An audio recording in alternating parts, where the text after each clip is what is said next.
Hiya, so it's been a while since we've done a YouTube video.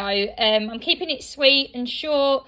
This is all for educational purposes to make sure that people are understanding exactly what to expect when they go to the salon, or if you're new in the industry and you're just a little bit confused what the right terminology to call everything on the bikini area.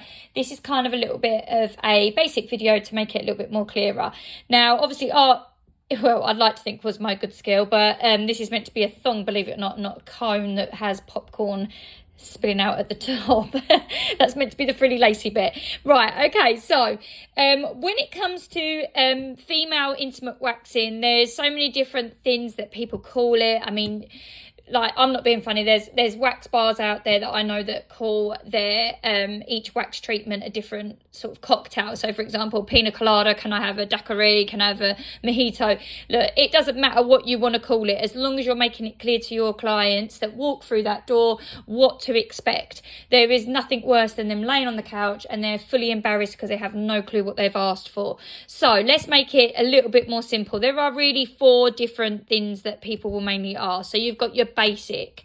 Now your basic is here on your thigh area, just out of the bikini line area. It's just, imagine if this woman was wearing a pair of bigger knickers. It's anything that's on show. Now some people, it's very normal to have hair down the thighs. It's removing all of that up to the actual bikini line itself. Then this high leg, or it's also known as extended bikini, is if, say, someone was wearing a thong or they had a little bit more nipped in underwear, that they wouldn't have any pubic hair on show on that outer line here where it comes in a little bit more nipped in, shall we say, in the middle, and the buttock area here. So if you was wearing a thong, remember your underneath bit is going to be on show. So there's going to be pubic hair here, and that's what we need to remove. That's what becomes our extended bikini. So it's still basic, but we're just nipping it in slightly. And that is all that is different between a basic and a high leg bikini. So the next one, the main one that everyone is obviously aware of, is a Brazilian or a Hollywood. But sometimes people get confused which is a Brazilian, which is a Hollywood. The technical terms of a Brazilian is pubic hair that is still sitting on the pubic mound. Basically, this is what we call our landing strip. And landing strips, they can come as wide, as low down, as high up as you want them to. They can be little squares, they can be rectangles, they can be stars, hearts. You'll be surprised. People want all sorts.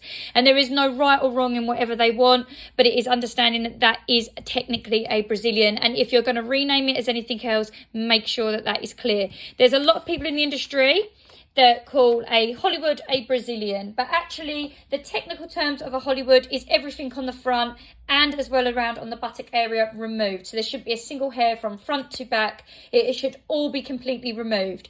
However, again, like I said, if you are going to call your Hollywood a Brazilian, just make it clear when they're booking in a Brazilian, are you asking for a Brazilian with a landing strip or without, so that they know. And I always say to my clients, before they do anything, I get them to lay on the couch. I like to check the length of the hair, make sure there's no complications that I can see on the skin before I start waxing. And as I'm cleansing the area, I always ask the question, are we going to wax around the back today, or are we leaving it? I like to make it clear there is nothing wrong with whatever the decision is. It is obviously personal preference, but sometimes if they are a new client, as easy as it is to remove the hair from the back first, it can be daunting for somebody that is new to this treatment. So sometimes just ease them in a little bit. There are techniques and steps to wax the front first and not have this area here get in the way if it is super hairy around the back when we are waxing. If you want to know more and you want a bit more of in-depth detail where it comes to Hollywood waxing, I have my own step-by-step method. There's about 14 steps in total roughly to get the whole of this front Hollywood waxed from the sides all the way in, making sure everything is removed within about 15 to 20 minutes from start to finish, and that's everything around the back as well. And it generally can be done that quick. So if you want to know the art to the speed of it and to know my own technique and method, obviously drop me a message. As well as on this channel, I'm on TikTok, I'm on Instagram. Make sure you come and give us a follow. Drop me a message in the comments if you want, and we can go through another video in more depth of what them steps are. But thanks for watching, and I hope that's been helpful.